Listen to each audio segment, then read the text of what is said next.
suis ravie de vous retrouver pour cette séance méditative. Donc on va voilà, faire un petit voyage toujours au son de ma voix. Choisissez la position qui vous convient. Donc aujourd'hui moi je suis à genoux parce que je me suis fait mal au dos. Vous l'avez certainement vu dans la vidéo précédente sur le souffle. Ce mal de dos, je me suis dit comment je le prends, Céline. C'est toujours pareil quand il y a une expérience comme ça un peu douloureuse là physiquement qui arrive. Moi j'ai plutôt une personnalité à prendre les choses le verre à moitié plein, donc spontanément pour moi je l'ai saisi comme une chance de mettre mon corps au repos. J'ai peut-être un peu trop tiré sur lui ces derniers temps.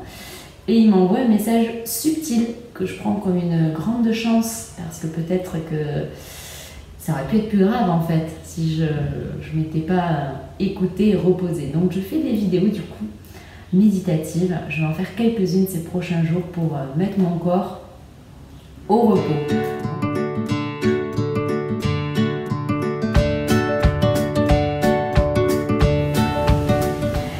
Et justement, cette situation qui est arrivée ces derniers jours m'a donné l'idée de vous lire un passage pendant cette méditation qui fait écho justement à comment accueillir les choses quand elles arrivent à nous.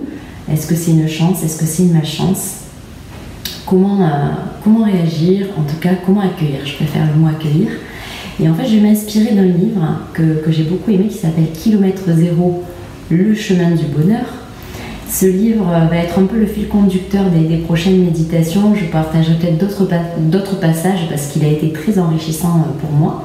Et j'ai envie de vous partager justement ces références et le contenu de ce livre, tout simplement en fait pour vous décrire rapidement le livre. Ça parle de Maëlle. Maëlle, c'est une femme parisienne, businesswoman, directrice financière qui navigue qu'à travers son travail et qui est vraiment dans une vie avec un rythme effréné.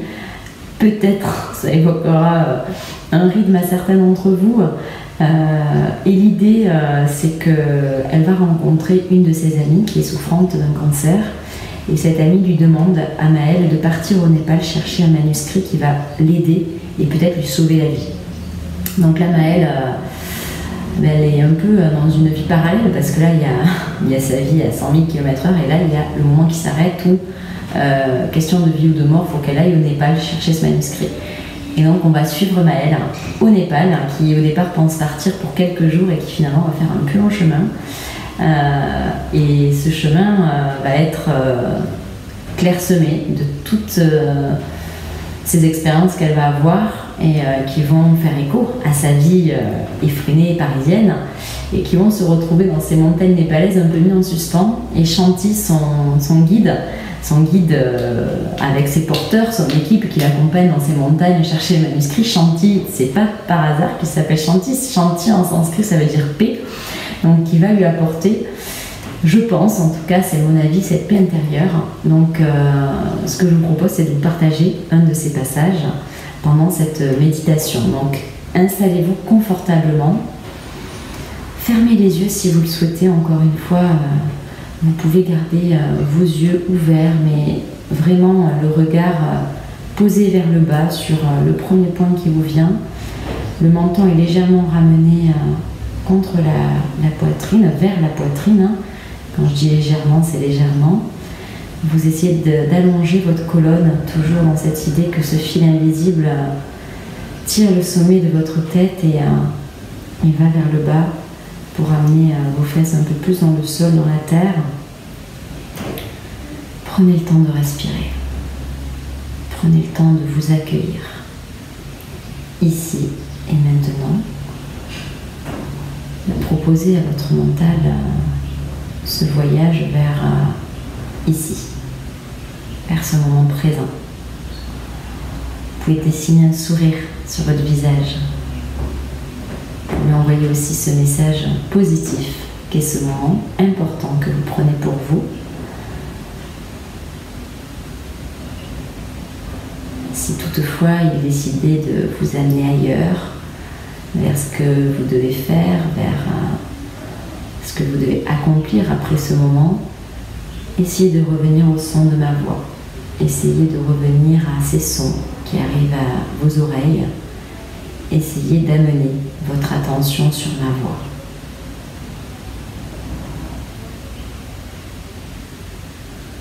Donc, je vous propose ce passage du livre qui s'appelle « Chance ou malchance ». Avec une petite citation que j'ai gardée qui est juste en dessous du chapitre, que je vous partage également, et qui dit, ouvrez les guillemets, « Je ne vois qu'un moyen de savoir jusqu'où je peux aller, c'est de me mettre en route et de marcher. Point. Fermez les guillemets. » Citation d'Henri Bergson. On retrouve dans ce passage Maël et Shanti avec leur chauffeur Karma. Alors Shanti qui signifie paix en sanskrit, le guide, et Karma le chauffeur qui signifie action en sanskrit. Ils sont tous les trois en voiture et Maël s'exprime.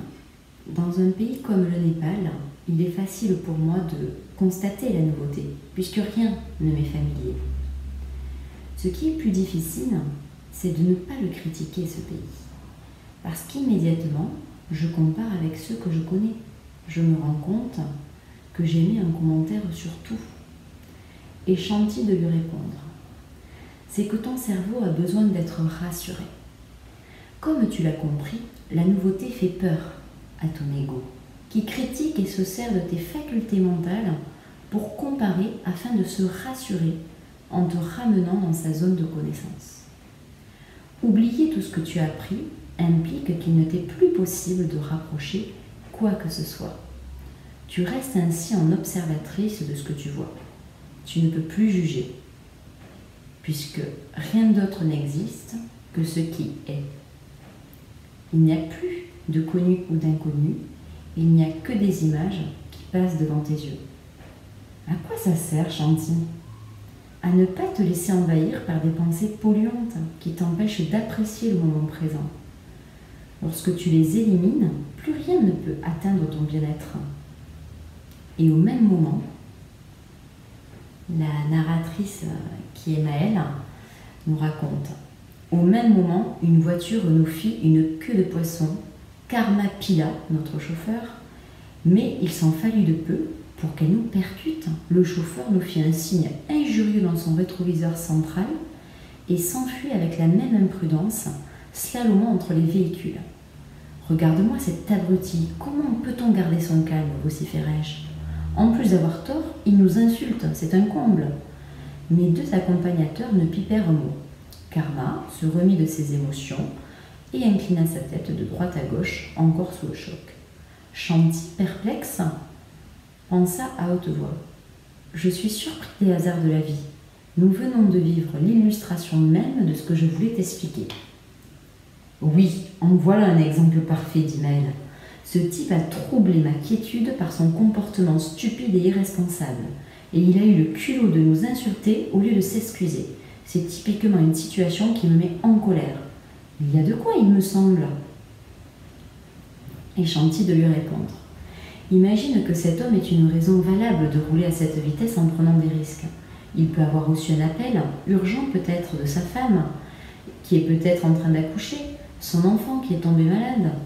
Bien sûr, Shanti, nous pouvons tout inventer, mais je ne crois pas que ce soit le cas. Arrête d'être naïf. Et pourquoi pas ? Pourquoi ne faudrait-il voir en l'autre qu'un comportement agressif à notre égard ? Tentons d'observer les faits. Les faits sont clairs, Shanti. Un imbécile roule n'importe comment et il a failli nous rentrer dedans. Les crétins de ce genre me mettent hors de moi, point final. Un homme nous double à vive allure, reprend Shanti. Surpris par cet acte imprévisible, nous avons eu peur. Tout pourrait s'arrêter là. Mais la frayeur provoque en nous des réactions en chaîne, parce qu'il nous faut la justifier, cette frayeur. Nous attendons des excuses de lui, qui n'arrivent pas. Au lieu de cela, il nous accuse de gêner son passage. Après la peur vient un sentiment d'agression, d'humiliation et d'injustice. Crois-tu qu'il a cherché à nous faire du mal ? Demande-t-il Maëlle, Chanty reprend. Nous avons le choix de retrouver le bien-être dans lequel nous étions avant les faits ou d'alimenter notre colère contre cet individu autant de temps que nous le souhaitons. Mais la fraction de seconde dans laquelle nous avons eu peur ne peut justifier le long mal-être qui suit.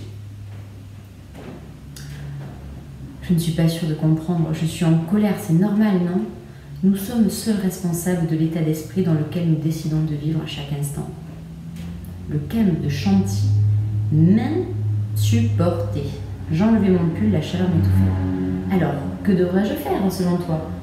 Tu pourrais changer d'attitude et ne plus être atteinte par la situation. Une fois que l'accident est écarté, nous cherchons un coupable à notre émotion. Le fautif est trouvé, n'est-ce pas? Mais ne vois-tu pas un autre coupable moins évident à ta colère? Ben non, c'est la faute de ce type. Une seule personne est responsable, c'est toi. Pardon? Moi? Cet individu a mis notre vie en danger et c'est moi qui ai tort. C'est la meilleure. Non, Maëlle, tu n'es pas responsable de ces actes, mais de tes émotions et de ton mal-être.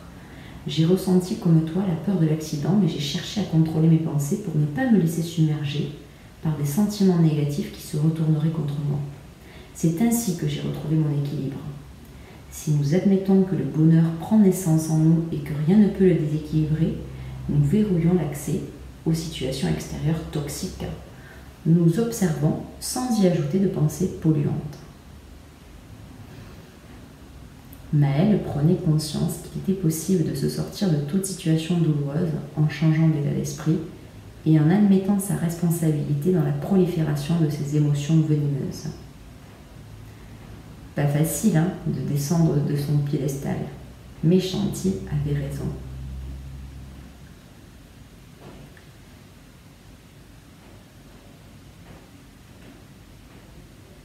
Je vous laisse absorber ce passage.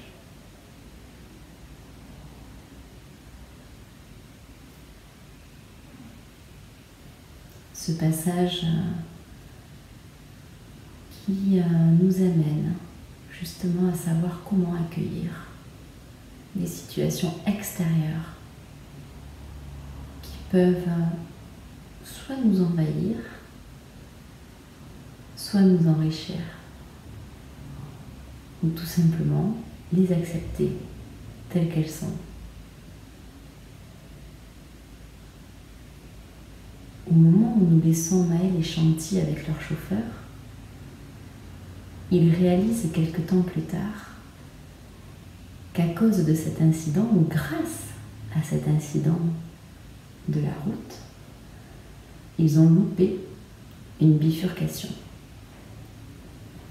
Et cela a le don de mettre en colère Maëlle, qui en plus réalise que son trajet va se rallonger. Et Chanty, à ce moment précis, lui raconte l'histoire suivante. Il était une fois dans un village un homme pauvre qui avait un magnifique cheval.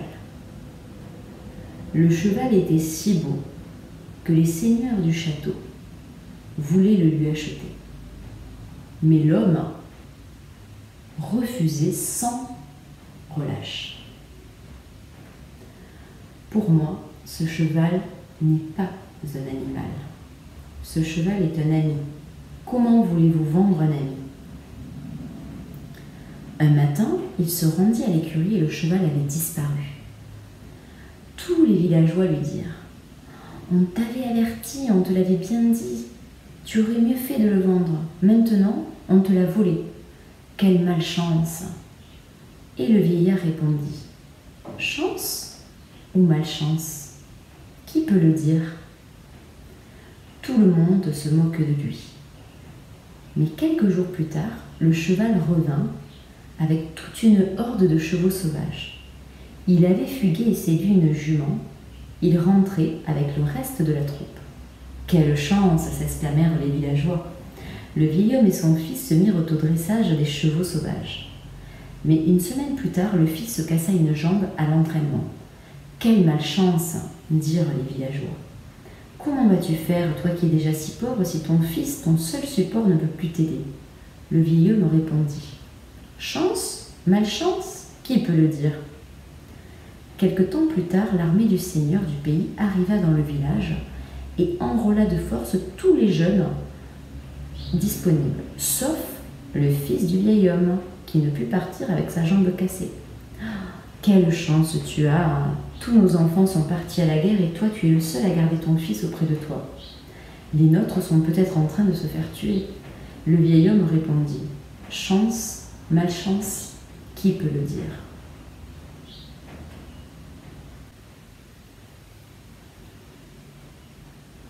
Donc cette sortie manquée, cet acte manqué finalement, est-ce que c'était une chance ou une malchance pour eux? Peut-être finalement que cet incident qui est arrivé leur a permis d'éviter un plus gros accident.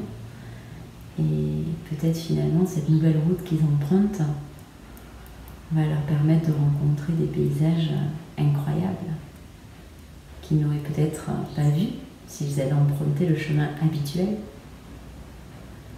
Comme quoi un événement extérieur a priori agressif ou gênant peut nous apporter quelque chose peut-être de positif dans le résultat.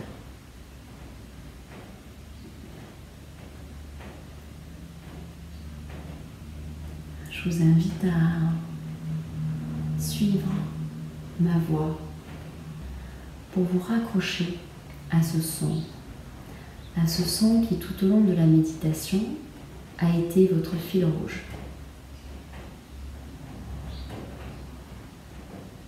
Je vous invite tout doucement à reprendre contact avec un autre fil intérieur, votre respiration. Et tout doucement, prenez conscience de sa présence en vous, présence invisible. Quand votre mental s'entraînait à écouter ma voix, votre souffle n'avait pas besoin de vous, vous respiriez lentement et profondément. Vous pouvez donc vous remercier pour ce moment que vous avez pris. Et tout doucement, je vous invite à ouvrir les yeux et reprendre conscience de la pièce dans laquelle vous êtes. Et vous dire encore merci pour ce moment que vous avez pris ici. Je vous souhaite une magnifique journée. Namasté.